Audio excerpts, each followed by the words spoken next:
Nah, kata penulis, pada akhirnya pertanyaan ini pasti akan berujung pada satu sebab yang keberadaannya tidak disebabkan oleh sesuatu yang lain. Akal yang sehat tidak akan bisa menerima adanya rangkaian sebab akibat yang tidak berujung gitu. Rangkaian sebab akibat yang tak berujung itu dalam bahasa ilmu kalam sering disebut dengan istilah tasalsul, atau dalam bahasa Inggris infinite regress gitu kan. Dan itu mustahil, artinya itu terus berulang terus, itu tidak ada ujungnya. Itu yang disebut dengan tasalsul atau infinite regress, sebab yang tak berujung. Akhirnya kita harus, secara akal sehat, kita harus mengatakan bahwa ada satu sebab yang paling ujung gitu kan. Siapa itu kan?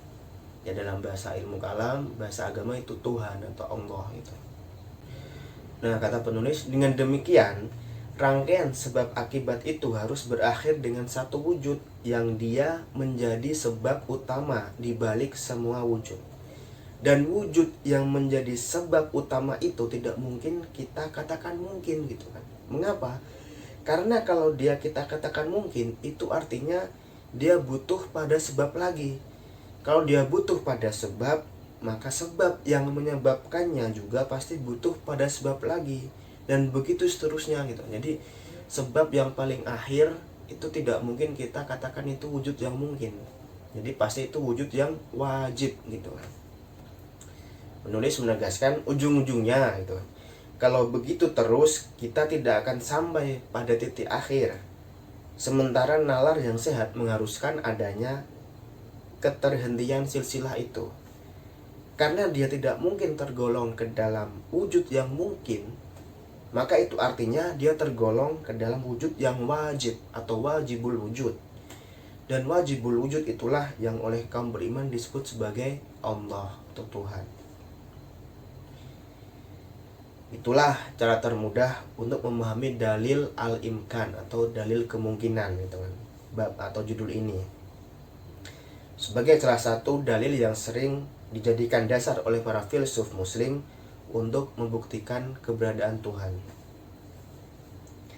Dinamai dalil al-imkan karena argumennya didasarkan pada kemungkinan alam, bahwa alam semesta ini mungkin, artinya bisa ada dan bisa tidak ada gitu. Jadi alam semesta ini merupakan wujud yang mungkin, artinya alam semesta bisa ada dan juga bisa tiada gitu. Dan karena dia mungkin, maka dia pasti butuh sebab gitu kan. Kalau sebabnya itu mungkin, maka dia juga pasti butuh sebab lagi. Jadi alam semesta ini pasti butuh sebab atau yang mengadakan gitu istilahnya. Nah, kata penulis, sampai pada akhirnya terhentilah rangkaian sebab akibat itu pada satu wujud yang menjadi sebab utama dari semua sebab gitu kan. Orang beriman menyebutnya Allah, sedangkan orang materialis mungkin akan menyebutnya sebagai materi gitu. Jadi kata penulis, soal apa yang menjadi sebab itu, penulis kira itu diskusi lain lagi. Jadi kalau kaum beriman menyebut Tuhan atau Allah, sedangkan kaum materialis menyebut materi, itu diskusi lain gitu kan. Yang pasti ada sebab dulu.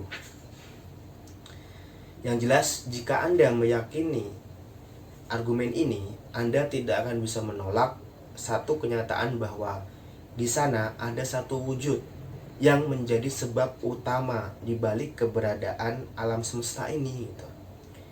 Kalau keberadaan sebab itu kita tolak, maka konsekuensinya kita akan percaya bahwa alam semesta ini disebabkan oleh dirinya sendiri gitu. Jadi kalau argumen sebab ini kita tolak, itu kan artinya argumen sebab utama ini kita tolak, maka kita konsekuensinya harus yakin atau harus meyakini bahwasanya alam semesta ini ada dengan dirinya sendiri, dan itu tidak mungkin gitu. Penulis mengajukan sebuah pertanyaan, tapi mungkin tidak sesuatu itu menjadi sebab bagi dirinya sendiri gitu kan. Misalkan Anda melihat pulpen di samping laptop, lalu ada orang bilang bahwa pulpen itu tidak ada yang buat dan dia membuat dirinya sendiri. Bisakah Anda menerima pernyataan itu? Kalau barang yang kecil saja kita amini keberadaan pembuatnya, tidakkah kita percaya bahwa alam semesta yang sedemikian dahsyat ini juga memiliki penciptanya? Jadi dari argumen ini kita bisa tahu bahwa keyakinan akan keberadaan Tuhan sangatlah masuk akal. Dan jauh lebih masuk akal ketimbang keyakinan yang menafikan keberadaannya. Tuhan harus ada gitu. Karena dialah yang menjadi sebab utama di balik keberadaan alam semesta. Di demikian sedulur semua review kita pada bab atau judul kali ini. Nanti judul selanjutnya yaitu tentang argumen keteraturan. Jadi ini masih membahas tentang dalil keberadaan, dalil yang membuktikan keberadaan Tuhan itu. Baik, sudah hampir 20 menit. Saya kira cukup. Bagi Anda yang merasa ini manfaat, konten yang sangat bermanfaat, maka silahkan share, subscribe, dan like di channel ini. Baik, terima kasih. Kurang lebihnya mohon maaf. Wassalamualaikum warahmatullahi wabarakatuh. Bye bye sedulur semua.